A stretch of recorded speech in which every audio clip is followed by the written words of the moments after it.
Hadisler okuyubuzni devam etamiz. Ham Şirat'ta hadis, 210 hadis. An Yazid ibn Usayd.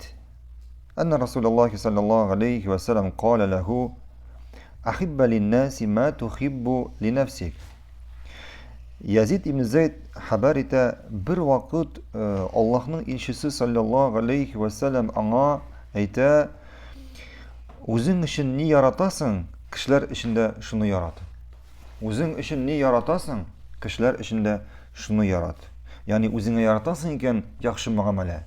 Kişilerge karata da yaxşı muamelede bol. Uzunu yaratasın iken mesela satu alu işinde gadillik, dürüstlük. Uzunda gadil dürüst bol. Uzunu yaratasın iken gaile ahillerinden uzuna karata yaxşı münasebet şulayaq. Үзең дә гаилә әһелләренә карата яхшы бул һәм бар нәрсәдә шуның шикелле шуңа күрә үзеңә ничек булуларын телисең кешеләрнең, үзең дә кешеләргә шулай бул.